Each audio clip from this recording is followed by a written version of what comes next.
tí o kò ní o lè fún yàn o. Ẹ káàárọ̀, ẹ káàsán, ẹ káalẹ́ ẹnu tẹ́ bá ti ń wò mí gẹ́gẹ́ bí àṣà mi. Nǹkan tí ò lè fún yàn, ọlọ́gbọ́n nìkan ni mo pè. Ẹni tó ní ọgbọ́n, tó ní àgbọ́yé, tó tún ní àròjinlẹ̀. Ní òwúrọ̀ yìí kí la fẹ́ bá wa sọ̀rọ̀ lórí ẹ̀? Òun ni kí ni ìṣẹ̀ṣe, spirituality ní ilẹ̀ Yorùbá? Kí ni ìṣẹ̀ṣe, spirituality ní ilẹ̀ Yorùbá? Ọlọ́gbọ́n o, olóye o, ẹ̀yin mọ̀wọ̀nmọ̀wọ̀n, ẹ̀yin ọlọ́gbọ́n, ẹ̀yin olóye, ẹ̀yin fẹ́ kẹ̀kẹ́ lẹ́nu ká lọ. Kí là ń pè ní ìṣẹ̀ṣe ní ilẹ̀ Yorùbá? Ìṣẹ̀ṣe kò kí ń ṣe oògùn. Ìṣẹ̀ṣe ó ju oògùn lọ. Ìṣẹ̀ṣe kò kí ń ṣe ẹ̀sìn. Ìṣẹ̀ṣe ó ju ẹ̀sìn lọ. Ìṣẹ̀ṣe ó ju ìmọ̀ ní ìṣẹ̀ṣe. Ìmọ̀ àwọn bàbá wa ní ilẹ̀ Yorùbá ní ìṣẹ̀ṣe. Mo sọ fún yín nínú program mi kan pé gbogbo èdè la gbọ́, a kò gbọ́ Yorùbá bọ̀rọ̀. Èdè Yorùbá tí à ń sọ ní ilẹ̀ Yorùbá yìí kò kí ń ṣe èdè lásán. Àṣírí ọ̀rọ̀, èdè ọ̀rọ̀ ni àwọn bàbá wa mọ̀nìmọ̀nì, àwọn bàbá wa mọ̀yànmọ̀yàn ní ilẹ̀ Yorùbá wọ́n fi ṣe àṣírí ni. Ọ̀rọ̀ tí à ń sọ yìí kò kí ń ṣe ọ̀rọ̀ lásán. Ẹ̀yin ọmọ Yorùbá, gbogbo ọ̀rọ̀ tí mo sọ yìí, kí ọ̀rọ̀ yìí tó lè gbọ́ ẹ, kò kí ń ṣe ẹ̀yin tó yẹ pé o kò gbọ́ Yorùbá lórí ahọ́n ni.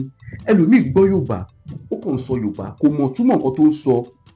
Ọlọ́run, ẹlòmíì kàn ń sọ Yorùbá ni. Tí ẹ bá mọ ìtumọ̀ Yorùbá, ó gùn gan. Yorùbá máa fi ọ̀rọ̀ kan, wọ́n máa fi túmọ̀ nǹkan mẹ́ẹ̀ẹ́dọ́gbọ̀n fún ẹ. Bẹ́ẹ̀ ni Yorùbá fi sọ pé sọ̀rọ̀sọ̀rọ̀ kí wọ́n tiẹ̀ tó bá mọ̀ gbọ́, ẹyin lóhùn tó bá jábọ́ kò ṣeé kó mọ́. Kí là ń pè ní ìṣẹ̀ṣe? Ó máa pẹ̀ka gan, ó máa gùn gan. Ìṣẹ̀ṣe, spirituality, orí tó bá fẹ́ understand ọ̀rọ̀ tí mo sọ yìí, má jẹ́ ẹni tó nífẹ̀ẹ́ ẹ̀sìn, má jẹ́ ẹni tó nífẹ̀ẹ́ ọ̀làjú, má jẹ́ ẹni tó nífẹ̀ẹ́ kò jẹ́ human, just think as humanity.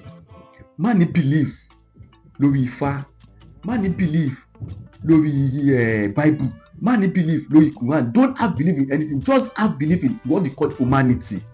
Kí ló pè ní humanity? Ìjẹ́ ọmọ ènìyàn. Tí o bá ti lè ronú bí ènìyàn, o máa understand nǹkan tó ń pè ní ìṣẹ̀ṣe. Ẹ rí spirituality, àìjẹ́ nǹkan. We are nothing before and we are something now, and we are still going back to nothing. Ọlọ́gbọ́n olóye o, we are nothing before but we are something now and we are still going back to nothing. Nothing tí a wà jẹ́ ìkọ̀kan tẹ́lẹ̀. Bí a ṣe jẹ́ ìkọ̀kan yẹn, we are spirits. Àmọ́ bí tá a wà, àmọ́ kan tá à ń ṣe àtẹ̀mọ́ tá à ń gbé tẹ́lẹ̀ bó láti wá tẹ́lẹ̀ ṣọ́hun ni. That is spirit. So now we are human. O lè ronú, o dọ́wọ́ ọ̀tún yàtọ̀ sọ́wọ́ òsì, o lè jẹun. Èdè tó tún sọ lẹ́nu ẹ̀, o gbọ́ èdè yẹn. Kò ṣe kó gbọ́ èdè yẹn o, ibi tó ti bí ẹ, ṣó gbọ́ èdè yẹn, ṣó mọ àṣà àti ṣe ibi tó ti bí ẹ. Kò kí ń ṣe nǹkan téèyàn sọ fún ẹ o, kò kí ń ṣe nǹkan tó kàánúwe o, kò kí ń ṣe ìtàn téèyàn sọ fún ẹ o, kò kí ń ṣe ìtàn gọ́gù o, kò kí ń ṣe ìtàn tí Professor kìnìkan Àjàyí kọ o, Professor kìnìkan Ebenezer kọ o, Professor kìnìkan Adébóyè kọ o. Irọ́ o. Gbogbo àwọn tó ní pé wọ́n kọ ìwé nípa ilẹ̀ Yorùbá yẹn, they were not school in Nigeria. ọkọ̀ jọmọ Yorùbá ni wọ́n kàwé ní ilẹ̀ Yorùbá, wọ́n kọ́gbọ́n àti òye ilẹ̀ Yorùbá, wọ́n lọ kàwé níbì kan, wọ́n wá dé wá ń sọ ìtàn ilẹ̀ wa fún wa. Tí wọ́n bá sọ pé ìṣẹ̀ṣe, ẹ má máa wo ìṣẹ̀ṣe bíi devil, spirituality. We are nothing. Ìwọ tó bá máa understand ọ̀rọ̀ mi yìí, máa wò pé ok, tó bá yẹ pé onífá ni ẹ, tó bá yẹ pé Christian ni ẹ, tó bá yẹ pé Muslim ni ẹ, any religion tó bá wọn kò believe, má fi etí religion, nǹkan tó kàánú Bible, nǹkan tó kàánú Quran, nǹkan tó kìfẹ́ nínú ẹsẹ̀ Fá, má fi wá bá mi sọ̀rọ̀ o. Ìjẹ́ ọmọ ènìyàn ni kó máa fi gbọ́ ọ̀rọ̀ mi, kó dẹ̀ make sure pé èdè abínibí Yorùbá tí mo sọ yìí understand yẹ, torí mi ò pọ̀fọ̀, mi ò pàyájọ́. Èdè Yorùbá abínibí ni mò ń sọ fún ẹ yìí. Èdè Yorùbá gangan. Kí ni ìṣẹ̀ṣe ní ilẹ̀ Yorùbá? Ìṣẹ̀ṣe is a wisdom, is a knowledge of our ancestors. Ọgbọ́n àti òye àwọn bàbá wa ni. Spirituality ni wọ́n perform spirituality, kò kí ń ṣe oògùn. kì í ṣe oògùn. Àwọn ẹnìkan wà wọ́n ní nǹkan ní ilẹ̀ Yorùbá, wọ́n ní nǹkan ohun tó máa pè sínú omi, tínú bá ń mú ẹ tó bá mu omi yẹn inú yẹn máa lọ. Àwọn ẹnìkan wà torí bá ń fọ́ ẹ tó bá kàn gbọ́wọ́ sórí ẹ báyìí wọ́n ní ohun tó máa pè sí ó máa lọ. Àwọn ẹnìkan tó bá buyọ̀ sómi. So nǹkan tá à ń sọ yẹn spirituality ní ilẹ̀ Yorùbá tó kì í ṣe oògùn. Ìmọ̀ àwọn bàbá wa ni. Tó mo bá ń wúkọ́ wọ́n mọ ewé tó máa fún tó téèyàn bá sọ́yàn jẹ tí ìbọn bá báyàn téèyàn bá ní làpálàpá gbogbo àwọn kinní yẹn wisdom àwọn bàbá wa ni, ọgbọ́n àti òye wọn ni, spirituality ni, ìmọ̀ wọn ni, òun ló jẹ́ ìṣẹ̀ṣe.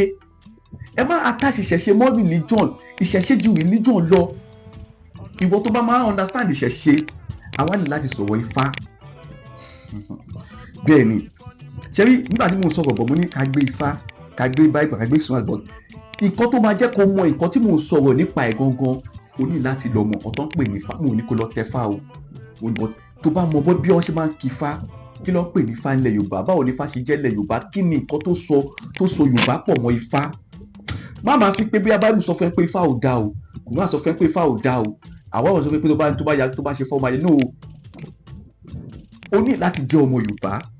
O ní láti understand àṣà àti ìṣe ilẹ̀ Yorùbá. O ní láti understand àṣà àti ìṣe ilẹ̀ ìlú ẹ. Torí gbogbo akọ̀lì jẹ́ Yorùbá là ń sọ yìí.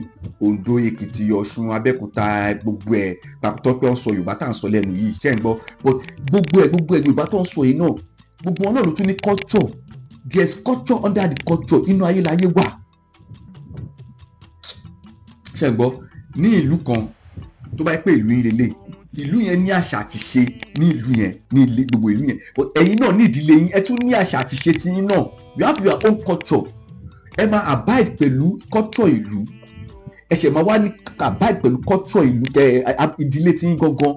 But because of religion, civilization, tribalism nígbà tó kọ́kọ́ tí ọlọ́gbọ́n olóye o tí wọ́n máa understand ọ̀rọ̀ mi ní ìgbà tí a fẹ́ gba ẹ̀sìn tí a fẹ́ gba ọgbẹ́ nǹkan tí ọkọ̀ gbà pò lọ́wọ́ wa ní culture wa. Wọ́n jẹ́ ká mọ̀ pé culture wa ò dáa. Wọ́n jẹ́ ká mọ̀ pé culture wa devil ni kò dáa. Okay, accepted. Ẹ fẹ́ wá kọ́ wa bó ṣe ń sin Ọlọ́run, bó ṣe ń kírun, bó ṣe ń gbàwẹ̀, bó ṣe ń yan sàká, bó ṣe okay no problem. Must we adapt to your own culture? Kí ni culture yín? Kí ni àṣà àti ṣe yín? Okay, àṣà àti ṣe wa èyí tó dáa ṣé kò sí nǹkan tó dára nínú àṣà àti ṣe ilẹ̀ Yorùbá ni tí ó yàtọ̀ sí oògùn. Mo sọ fún yín pé ìṣẹ̀ṣe yàtọ̀ sí pé ó ń ṣe oògùn, ó yàtọ̀ sí oògùn generally kò kí ń ṣe oògùn. Àwọn ènìyàn wà wọn kì í lu ọṣẹ, wọn kì í gbóṣẹ, wọn kì í ké kankan but spirituality tó wà nù wọn, ìmọ̀ tó wà nù wọn, ọgbọ́n tó wà nù òye tó wà nù wọn ó ju babaláwo mi lọ because àwọn ní ọgbọ́n, wọn ní òye. Ọgbọ́n àti òye ìkẹrẹ àwọn babaláwo wọn ò gbé lọ sọ́run. Òun ló fi sọ pé òwe lẹ́ṣin ọ̀rọ̀ lẹ́ṣin òwe. Tí ọ̀rọ̀ bá sọnù òwe la máa fi wá.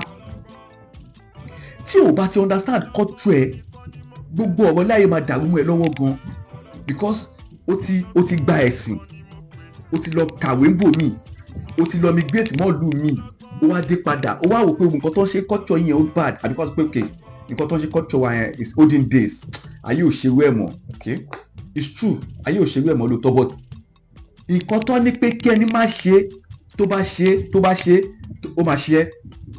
Báwo ni màá tọ́ ní pé ọmọdé búwo kó o bójú ẹ̀yìn òjò kọ́ lolúwere ń pa ni má ṣe ilé ayé ló ń gbé tó bá ti ṣó dàjú lé ọ̀run. Gbogbo nǹkan tó bá ti sọ pé forbidden ni ní ilẹ̀ Yorùbá pé kó má ṣe kó tó bá ti ṣe wá pé ọkẹ́ ìyá mo ṣe o ṣe kí ló fẹ́ ṣẹlẹ̀ ṣèbọn ní pé tí wọ́n bá ṣe kí ni kọ́ ọmọdé búwo kó o bójú ẹ̀yìn òjò kọ́ lolúwere ń pa ni. Nǹkan tó bá ti ní ká má ṣe ilẹ̀ Yorùbá wọ́n ní pé wọn kì í pagún wọn kì í jẹgún. Àwọn ẹnìkan pagún wọn ń jẹgún but tó bá ti jáde síta tó sọ pé ó pagún jẹgún gbogbo nǹkan tó máa ṣẹlẹ̀ sí ẹ tó pagún tó jẹgún máa ṣẹlẹ̀ sí ẹ. Bẹ́ẹ̀ ni nítorí pé ọlọ́gbọ́n o olóye o ṣe rí ilé ẹni láti ń jèkúté onídòdó ó ti yé inú mi ni mo mọ̀ mi ò mọ́nú ẹnì kejì. Wọ́n ní pé ọmọ ò gbọ́dọ̀ jábọ́ lẹ́yìn ìyá ẹ̀. Ọmọ ń jábọ́ lẹ́yìn ìyá ẹ̀ but nígbà tí àwọn abólóde fẹ́ lójú àwọn gbọ̀rọ̀ mi dẹlẹ́rù tí wọ́n bá ti bẹ́ẹ̀ fojú rí nǹkan tó máa ń ṣẹlẹ̀ sí ẹni tí ọmọ bá jábọ́ lẹ́yìn ìyá ẹ̀ bá tó jẹ́ nǹkan tó máa ń ṣẹlẹ̀ sí kò ní ṣẹlẹ̀ sọ́mọ ẹ̀ bọ̀ tó bí wọ́n bá ti rí ó gbọ́dọ̀ ṣẹlẹ̀ sí i. Ó wá gbọ́dọ̀ ṣe nǹkan tó yẹ kọ́ ni kò ṣe ilẹ̀ Yorùbá ẹni tí ọmọ bá ti jábọ́ lẹ́yìn ẹ̀ nǹkan tó bá ní kò ṣe tí ò bá ti ṣe nǹkan tó bá ṣẹlẹ̀ sí wọn máa ṣẹlẹ̀ sí ẹ̀ bọ̀ nítorí pé ẹ̀sìn civilization ẹ wá ní superstition mo sọ ní program mi kan pé ẹlòmíì wà dé pé tí ẹ̀san bá dé sí ẹlòmíì ó máa sọ pé bóyá normal thing ni. ṣé rí tí a bá ń sọ̀rọ̀ ìṣẹ̀ṣe spirituality ó pẹ̀ka gan ó dẹ̀ máa gùn gan because nínú spirituality tí à ń sọ̀rọ̀ ẹ̀ yìí tí o bá ti lè máa ronú bí ọmọ ènìyàn, Ifá sọ báyìí, Quran sọ báyìí, Bible sọ báyìí, àti nǹkan tí Ifá sọ àti nǹkan tí Quran sọ, ìwọ fún rẹ o dáwọ́ ọ̀tún yàtọ̀ sí ọwọ́ òsì tíbi tirẹ̀ la dálé ayé, kí ló dé tí wọ́n ṣe jẹ́ ni bí tí ò jẹ́ ni re? Ok, Ifá ló sọ fún ẹ pé kò jẹ́ ni burúkú, Quran ló ní kò jẹ́ ni burúkú, Bible ló ní kò jẹ́ ni burúkú. Ok, ẹ̀sìn mẹ́tẹ̀ẹ̀ta wa tó wá sọ fún ẹ pé tó bá tó wá ṣaburú náà o, tó bá tọrọ àforíjì ẹ̀ṣẹ̀ àbí o lọ túbá àbí o ṣe nǹkan kan o wá ní Ọlọ́run dáríjì mi, òótọ́ ni Ọlọ́run máa dáríjì ẹ. Ní ìgbà tó bá ti jẹ́ pé aburú tó ṣe yẹn ẹni tó ṣaburú yẹn sí ó sì wà láyé, tó yẹ kó súnmọ́ ẹni yẹn kó lọ ṣàtúnṣe, kó túbá, kó pẹ̀tù, ẹni yẹn sì wà láyé wá tí ẹ sì jọ ń ríra yín bọ̀, nítorí pé o ti lọ tọrọ àforíjì ẹ̀ṣẹ̀ ní kọ̀kọ̀, o ti kọ́lé Ọlọ́run, o ti kọ́ mọ́ṣáláṣí, o ti kọ́ church, o ti kọ́lé kíní kan, o ti gbọ́ àwọn èèyàn, o wá ní pé Ọlọ́run dáríjì mi, ẹni tó dẹ̀ bá tiẹ̀ jẹ́, ẹni tó ṣe láburú dẹ̀ sì ń gbáyé, ó dẹ̀ sì wà nínú ìnira aburú tó fi sí, ó wá lọ́lọ́run ti dáríjì ẹ̀. Yorùbá náà ló tún sọ bẹ́ẹ̀ o, ò lè gbin àlùbọ́sà kó wẹ̀ fọ́, nígbà tá a bá fi wọn lọ́ba fi dá padà fún ẹ. Ẹbí àwọn ọ̀rọ̀ kan wà nínú ọ̀rọ̀ Yorùbá tẹ́ pé kò kí ń ṣe èpè Ọlọ́run, kò kí ń ṣe ègún, ọ̀rọ̀ ni Ọlọ́run. Wọ́n ní pé ọmọ kékeré tó ní pẹ́nu àgbà ń rùn ni, ọmọ lẹ́yìn bí àṣẹ bẹ́ẹ̀ fún un. Ok, ẹni tó ń sin ẹ̀gbọ́n ẹ̀ ní wòwò níṣojú àbúrò ẹ̀, ṣe mọ̀ pé ó sọ fún àbúrò ẹ̀ bí àbúrò ẹ̀ náà ṣe máa sin òun tí òun bá dàgbà ni.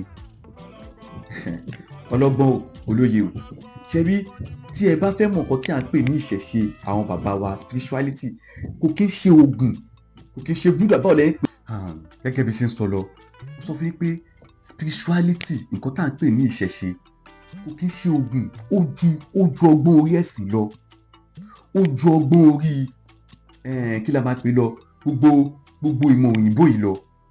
Ṣe rí ní ìgbà tí à ń pe nǹkan ní ìṣẹ̀ṣe, òkè kí ló ń pè ní ìṣẹ̀ṣe? ìṣe èèyàn, nǹkan tí ó ṣẹlẹ̀ láwùjọ wa.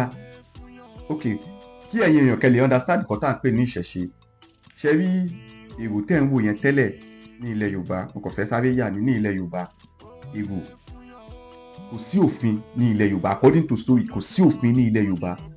Tó pé ẹlòmíì kan máa jí tó pé ó ní agbára gan, tó bá kàn ti jí báyìí akọ̀ lọ mú gbogbo ìdílé kan bá á dẹ̀ pa gbogbo wọn, á dẹ̀ gba gbogbo nǹkan ọ̀rọ̀ wọn, á dẹ̀ sọ di tiẹ̀, torí kò sófin. Tó bá dẹ̀ bí pé kí ló ti sọ bẹ́ẹ̀ tó ṣe bẹ́ẹ̀ máa ní àwọn kọ́ ọ̀rọ̀ ni, ilé àṣẹ tiẹ̀, tó bá dẹ̀ bí everybody èrò ni gbogbo wọn parọ́ mọ́ pé mo kọ̀ ọ̀rọ̀ ni. ẹlòmíì máa jí láwọn báyìí pé wo ìyàwó àtàwọn ọmọ òun ti sóhun, ó dẹ̀ máa pa ìyàwó àtàwọn ọmọ ẹ̀, ó dẹ̀ máa lọ fẹ́ ìyàwó mi, akọ̀ṣẹ́ because agbára wà lọ́wọ́ ẹ̀, kò sẹ́ni tó máa bí. Àwọn àgbààgbà wa wọ́n pé bí kòtò, wọ́n wá ṣe òfin. Nígbà tí wọ́n ṣe òfin tó ṣe ni pé agbára ṣì wà lọ́wọ́ àwọn tó ní agbára o, but àlọ́ òun ló ṣíwájú ìjà. Tó bá ti kìlọ̀ fún èèyàn ló fi jẹ́ pé gbogbo bẹ́ẹ̀ ṣe máa ń wo àwọn tó máa ń jagun yẹn. Nígbà tí Amẹ́ríkà ń sin tó lóun fẹ́ lọ bọ́ǹbù kìnnì kan tó ló fẹ́, ó máa kọ́ wọ́n nù wọn, mo fún yín 48 hours, mo máa kógun jà yín o. Tó bá di kìnnì kan because Amẹ́ríkà ò lè jí láàárọ̀ kó wá ronú pé òun fẹ́ pa kìnnì kan, ó ti yé yín. Amẹ́ríkà ò lè jí láàárọ̀ kó kọ́ ronú pé àwọn fẹ́ bá àwọn ìlú kan jà láì ṣe pọ́ ti fún wọn ní notification. Ò lè jí láàárọ̀ kó kọ́ máa ro nǹkan, torí ẹ̀ ló fi pé ìlú tó sófin kò ṣẹ̀ṣẹ̀, kò sófin ní ilẹ̀ Yorùbá tẹ́lẹ̀, oníkálùkù wa ń lágbára bó ṣe wù ú. Tó bá dẹ̀ bí alágbára kílé tó ìṣe nǹkan tó ṣó máa ní èrò ni òun dẹ̀ ṣe nítorí pé kò sófin. Technology, àní kí technology tó dé ilẹ̀ Yorùbá, àwọn bàbá wa ti ń lo ayé technology. Ìṣẹ̀ṣe ni technology, wọ́n ti fi ṣe gáídà. Mo sọ́nu program mi kan náà, àwọn bàbá wa ti ń dábí ayá, a ní ọba, a ní ìjòyè, a ní ọ̀tún ìlú, a ní balógun, a ní òsì ìlú, a ní olúbodè, a ní aṣọ́bodè. Òun làwọn òyìnbó dé tó modernize fún wa, tó fi ṣe president, chief of army defence, immigration, custom. Àwa náà ní gbogbo yẹn. minister of kìnìkan a ní ìyálóde, a ní olórí ọ̀dọ́, a ní balógun, aṣọ́bodè, olúbodè, gbogbo ẹ̀ la ní àwọn wá kí ní form of government káwọn pípọ̀ yìí tó dé, kò kí sí pé àwọn lọ́wọ́ fi civilization fún wa, wọ́n kò lọ modernize ẹ̀ fún wa ní gbogbo bó ṣe wá copy ẹ̀ tó wọn ò rí ìlú ṣe, ìlú èkó ewúrẹ́ tó fọhùn bí èèyàn. Yorùbá kí ni ìṣẹ̀ṣe ní ilẹ̀ Yorùbá? Spirituality. Mo ń bọ̀.